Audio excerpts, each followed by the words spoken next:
Well, welcome back. And you've likely just listened to the mentoring and coaching, and you know that there are two educating approaches that are available to you to engage people in the workplace, whether customer, clients, staff. But they're also, remember, they're great in your own personal life as well, with family, because maybe with the youngsters, you want to use a little bit of mentoring or coaching to be able to get them to move along in their lives. But let's take a look at two other educating approaches that are very valuable in the workplace. And those are facilitating and instructing. So, facilitating is about working with usually a group to be able to draw ideas from the group, sort of like we call it brainstorming or blue skying, so that they actually come up with the ideas in relation to the question that's being asked, or they're in a creative process and they're looking at creating ideas. You are facilitating the drawing of those ideas for them to look at, and you're recording them and being available to them later.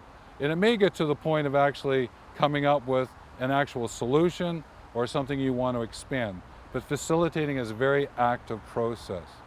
And the other one to look at is instructing. And what that one is about is being able to be very clear about why you need to learn something new, some new knowledge or some new skill to be able to work in your business. Because let's say, for example, is you've got to learn a new accounting system. Now, you could be trained in it, that's true, but to instruct is to actually understand, well, why is it that we're doing this step at this point, rather than just saying, okay, I do the step. That's different, that's training. But with instructing is you're truly understanding what needs to take place here and how you move from A to B to C. So with these two, these are more about what I call teach on the reach. So facilitating and instructing about teach on the reach. You're reaching out, you're giving people involved, you're helping them to understand what needs to happen and get them to come forward and work with you.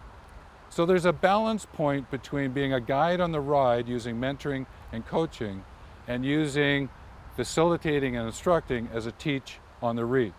And knowing which one you're working with is really important. So just to give you a reference, if you've been whitewater rafting, then you know that the facilitating and the instructing is so important at the beginning of the trip. You have to instruct people on how to paddle.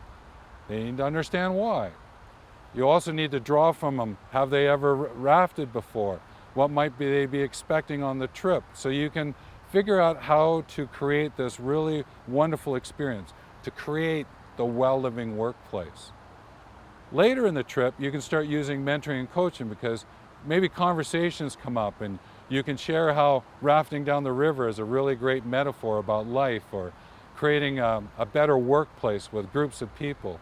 So you can actually start to use that form. So I give you that as a bit of an example about how to bring this all together.